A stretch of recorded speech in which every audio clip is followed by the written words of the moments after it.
Today we're going to show you everything you need to know to lift your Polaris Pro R with the AGM Manual Jack Pro. I'm Bryan with AGM, and this is how you lift it, where we test real vehicles and real situations to show you the best way to get the job done, because how you lift it matters. Trust me, we have been there more times than I want to admit. Nothing kills the fun faster than a simple trail fix turning into a whole new list of headaches. But it doesn't have to be that way. We build jacks that can actually help you with real trail problems. So today we're not only going to show you how to lift your Pro R, we're going to show you how to make the whole process less of a hassle, so even a trail repair becomes just another part of the adventure. Let's get into it. We'll start up front, but first, 2 quick notes. Very first thing you want to do if the car is drivable is try to get it to a flat or flat-ish area. If you can park it somewhere where you're avoiding bushes or rocks, water or mud, it's just going to make the repair so much nicer to perform. And honestly, the car's going to be a little more stable because the terrain is flat. The second thing is if the car's going to be up in the air for a while, the other thing we want to do is use spare tires, ice chests, rocks, trees, whatever we can find to act as a jack stand or a second point of contact. This is going to make the car a little more stable while you're working on it. All right, with that said, we're going to start on the lower control arm with the Manual Jack Pro. We're going to use the flat pad on the universal hook to engage it. And the real important point here is we're going to want to be around the center line of the shock.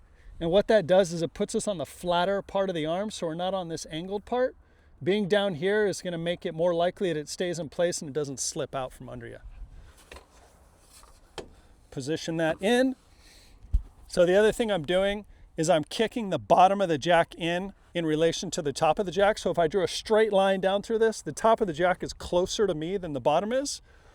The reason we do this is as we lift, this is going to move away from us. And when we have the jack starting at this angle, as we lift, the jack is going to come up to vertical, which is a much more stable position. If we started vertical and then began to lift from there, the top of the jack is actually going to tilt in.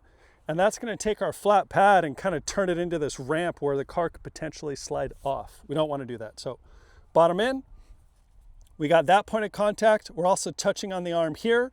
As this comes up, it's going to touch here. That way we have multiple points of contact, which will also make this a little more stable.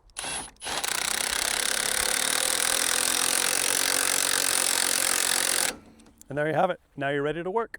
Now, if your vehicle has a lot of ground clearance, putting your lower control arms at kind of a steep angle, or you're just not comfortable lifting on the front of the car, we also sell a combo hook. And the really cool part about this is we can take the flat pad and the hook off. And in the kit also comes a pin attachment.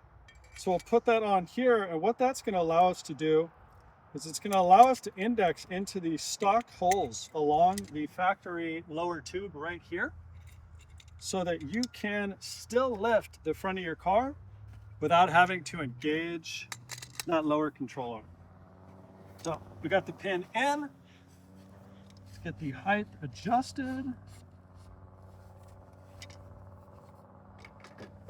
Close enough.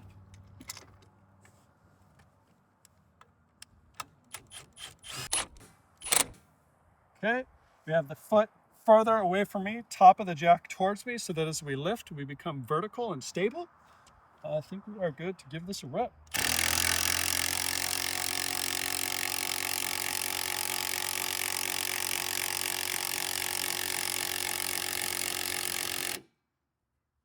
Now I can go up a little bit further, but I want to stop and give you kind of a quick tip. Say we've run out of travel, it's super deep sand. What you'll notice with these cars is as they go up, the track width actually shrinks, and we can use that to our advantage. So what we can do here is we've gone up to this point, the track has come in a few inches.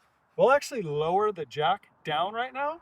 We'll reposition the collar up higher, and we'll be able to pick up a second time and get the car even further off the ground. And again, that's because the suspension is holding the car halfway through its travel right now for us. So let's lower this back down.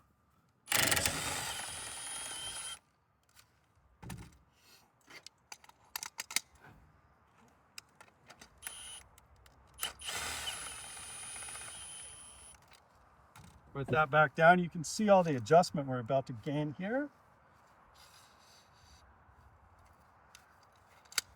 Somewhere around there. Let's go a little bit more. Oh, that's nice. That's nice. Okay, we look good, and back up.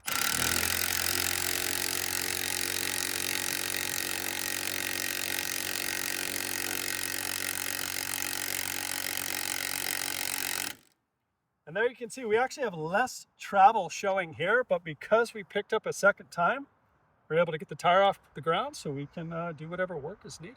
For the rear of the car, we have a couple lifting points as well. We're going to start here at the trailing arm. What we'll want to do, again, adjust the collar to about what we think the right height is going to be, somewhere in there. And just like we did up front, we're going to take the center line of the bolt down here on the pad. We're going to stick that further away from us so the top of the jack is closer to me. That angle again is going to allow us as we lift for the jack to come upright so that when we are up off the ground in that working position, the jack is more stable. And then I'm going to take and put the top of the jack so we're actually touching here. Now we have those 2 points of contact.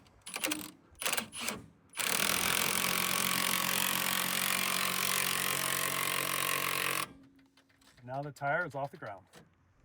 If for some reason you can't lift from the trailing arm, you can also come around to the back of the car and lift from the upper radius rod. Now we don't want to lift from the lower because of this high clearance design. This section has a little bit too much angle and the jack may slip off, but I think we'll be okay to grab it from here. So bring the jack in. Again, because of the spacing, we're going to be using the flat pad instead of the hook. Now we haven't used the hook on this car, but if you had tubular suspension, older UTVs, Nerf bars, stuff like that, that's where the hook kind of comes in handy.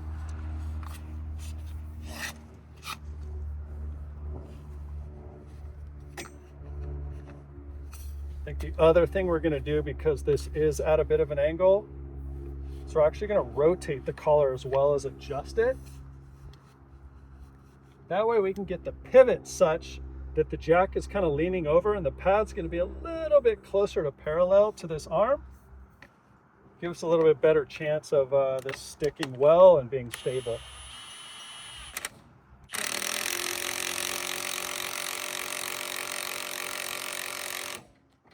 Yeah, so there you go. Off the ground and ready to work. Now let's put it all together and see what a tire change looks like. Okay, remember we're going to adjust our collar. In. Bottom of the jack further away from me than the top are 2 points of contact.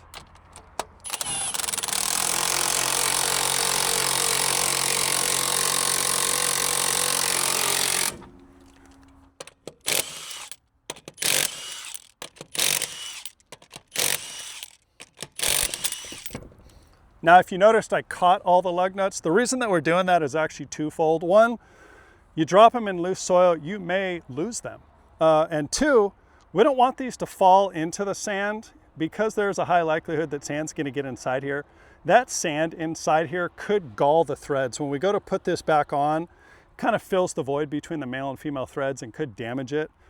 Replacing studs takes a while. It's not a fun job always. So spend the extra couple seconds, catch your lug nuts, put them in a pocket. That way you know they stay clean. We'll get this off, change the tire.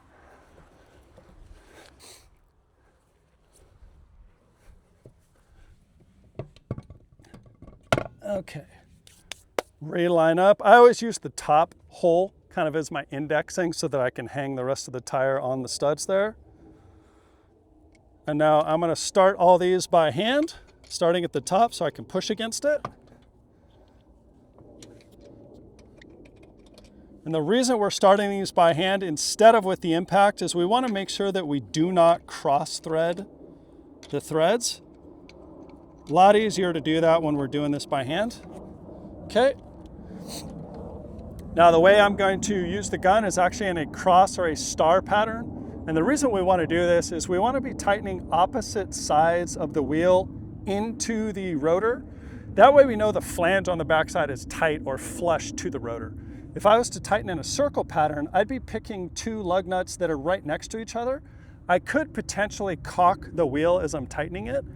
Now, I'd be able to tighten the rest of it. I wouldn't know that I did that, but as soon as I start driving and the wheel rotates, it's gonna start to square itself up. Then these lug nuts become loose and the wheel could fall off. So again, spend a couple extra seconds, use the star pattern.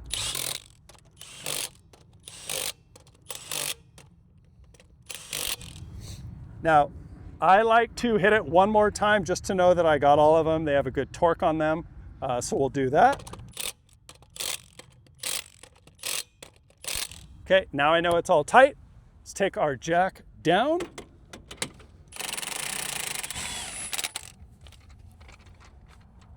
And get back on the trail. And that is everything you need to know for how to lift your Polaris Pro R with the AGM Manual Jack Pro.